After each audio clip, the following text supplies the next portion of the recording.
Good morning. আজকে আমার সকালটা খুব আনন্দের সাথে শুরু হচ্ছে, সত্যি খুব খুশির দিন আজকে আমার। তাই সকাল সকাল উঠে একেবারে মনে আনন্দের সাথে আমি একদম ঘর পরিষ্কার করে নিচ্ছি। আর এখানে দেখুন আমার বুক সেলফ, এগুলোতে একটু ধুলো পড়ে যায়, ড্রেসিং টেবিল, বুক সেলফে বা বাড়িতে একটু ধুলো পড়ে, সেগুলো ঝেড়ে পুছে পরিষ্কার করে রুমটাকে পুরো পরিষ্কার করে নিয়েছি। করেই আমি চলে গেছি, চান করে রান্নাঘরে চলে গেলাম। রান্নাঘরে গিয়ে আমি এভাবে প্রথম মাছ রান্না করব, মাছের ঝোল করব। তো এখানে রৌ মাছ আমি 1 কেজি মতো রৌ মাছ নিয়েছি। সেখানে আমি একটু নুন, হলুদ আর একটু কাঁচা সর্ষের তেল আর একটু দিয়ে দিয়েছি আমি কাশ্মীরি লঙ্কার গুঁড়ো।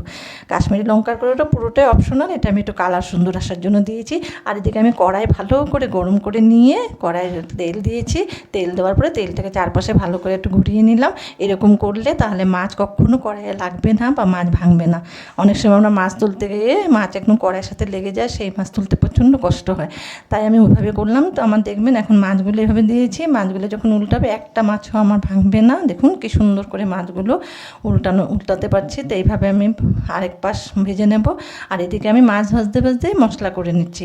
মশলা করতে গিয়ে আমি এখানে একটুখানি 3-4টে আমি শুকনো লঙ্কাকে ভালোভাবে জলের মধ্যে ভিজিয়ে দিয়েছিলাম। শুকনো লঙ্কার বীজগুলো ফেলে দিয়েছি, নাহলে ঝাল হবে। আর 2 চামচ আমি গোটা জিরে নিয়েছি, একটা টমেটোকে নিয়ে নিয়েছি লম্বা লম্বা করে কেটে, আর কয়েক টুকরো আদা নিয়েছি। খুব বেশি আদা দিইনি, সামান্য একটু 1 ইঞ্চি মতো আদাকে আমি পাতলা পাতলা করে কেটে দিয়ে দিয়েছি। আর ওটাকে আমি মিক্সিতে পিষে নিয়েছি। আর এখানে আমি মাছগুলো তেল থেকে তুলে নিলাম, মাছ ভাজা হয়ে গেছে। সেই তেলে আমি দিয়ে দিয়েছি লম্বা লম্বা করে কেটে 3টে আলুকে লম্বা করে কেটে নিয়েছি, কেটে আমি সেই তেলে দিয়ে দিয়েছি। দিয়ে আলুর মধ্যে আমি একটু নুন আর হলুদ দিয়ে আলুগুলো একটু ভাজা ভাজা করব, আর একটু ঢাকনা দিয়ে রাখবো যেন সেদ্ধ হয়ে যায়। আলু ভাজাগুলো তুলে নিয়ে আমি সেই তেলে দিয়ে দিয়েছি আমি সামান্য একটু কালো জিরে দিয়ে সেই মশলাগুলোটাকে আমি দিয়ে দিয়েছি। তাই আমি মাছ ভাজার সময় একটু বেশি তেল দিয়েছিলাম, যেন আমার মাছগুলো ভাজাও হয়ে যায়, আলু ভাজাও হয়, সেই তেলে আমি রান্না করতে পারি।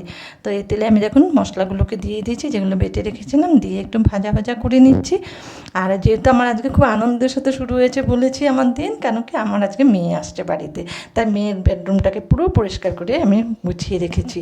আর এদিকে দেখুন আমার মেয়ে আসছে, মেয়ে যা যা খেতে ভালোবাসে সেগুলোই আমি আজকে রান্না করছি। তো এখানে আমি একটু দিয়ে দিলাম, এখন সেই মশলার মধ্যে দিয়ে দিচ্ছি 1/2 চামচ হলুদ আর স্বাদ মতো নুন দিয়ে আবার একটু ভেজে নেব, আলুগুলো যেন সেদ্ধ হয়ে যায়। আলু দিয়ে দিয়েছি, আলু দিয়ে যেন আলু সেদ্ধ ভালোভাবে হয়ে যায়। তাই আমি 5 মিনিট রেখেছিলাম। 5 মিনিট পরে দেখুন ঢাকনা তুলে দেখছি আলু সেদ্ধ হয়ে গেছে। আর এখন আমার পুরো মশলাও ভাজা হয়ে গেছে। এখন আমি এখানে সামান্য একটু দিয়ে দেবো আমি উষ্ণ গরম জল। খুব বেশি পাতলা করব না, তাই একটু উষ্ণ গরম জল কিছুটা পরিমাণ মতো দিচ্ছি, যেন একটু তরকারিটা একটু খুব সুন্দর একটা মাখা মাখা টাইপের হয়। আর এখানে আমি দিয়ে দিচ্ছি, এখন মাছগুলোকে দিয়ে দিচ্ছি এক এক করে। প্রত্যেকটা মাছ আমি এখানে দিয়ে দেবো। দিয়ে দেখুন এই যে আমি 5 মিনিট আরও রান্না করলাম। 5 মিনিট পরে আমার তরকারিটা হয়ে গেছে। আর মেয়ে যেহেতু পছন্দ করে, যার জন্য আমি একটু বাটা মাছের ঝাল করে নিয়েছি। আর এদিকে আমি একটু আলু পোস্ত করেছি, আর মেয়ের জন্য একটু মাছ ভাজা